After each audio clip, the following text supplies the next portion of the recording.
Hi, I'm Charmine O'Brien. I'm an Australian food writer and I've just written a book called The Penguin Food Guide to India.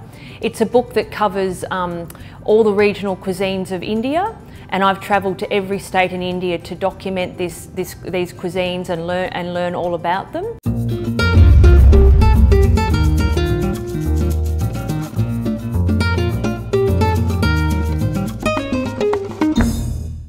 Now I'm going to talk to you about biryani. Now, just for those of you who are not too familiar with the biryani, it's a rice-based dish that typically has meat and spices in it. You can do a vegetarian biryani, but really they're usually a meat-based dish.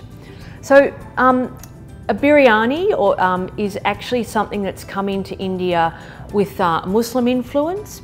So most people associate it with the Mughals, but actually it came into India with the Delhi sultans. But the Mughals really elaborated on it because they were very wealthy and they could afford to put a lot of spices into food.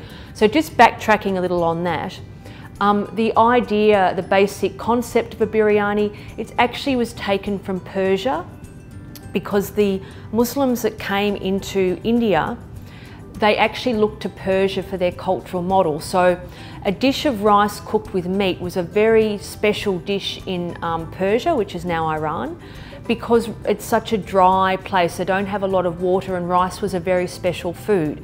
So they took that concept of a rice and meat dish, which is still the sort of now the everyday food in Iran, but they really embellished it. So they put a lot more spices in it.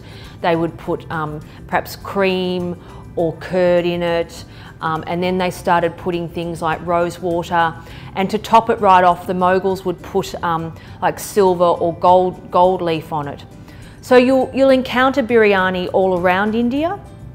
It's certainly I would say probably the classic dish of Indo-Muslim cuisine, and there'll be different variations on it. So particularly in places that have had a significant Muslim influence. So somewhere like Lucknow has a particular biryani. They like their biryani to be a little bit gentler on the spices because of the area that it comes from. They get very, very good rice there, and quite fragrant rice. So to Lucknowis, it's very much about the taste of the rice, so they don't want to overpower it with too many spices. If you go to somewhere like Bhopal, which was also a Muslim-ruled city, they put kira water, which is screw pine essence, and a particular spice called star anise that gives their biryani a particular flavour. But my absolute favourite biryani is actually in the north of Kerala. And it's from the Mopla community, which are a local group of local community of Muslims that live there, that have been living there for a very long time. They started out as Arab traders. Now their biryani will usually have fish or prawns in it, and it has quite an unusual garam masala. It's got aniseed in it, and again they put some star anise in theirs, and it has mace. And quite a few other spices, black pepper, cardamom. These are not unusual spices to use in a biryani, but when you mix them, put these couple of additional spices in, you get quite a different flavour. They'll also put coconut in it and curry leaves. So that's my pick of my favourite biryani in India.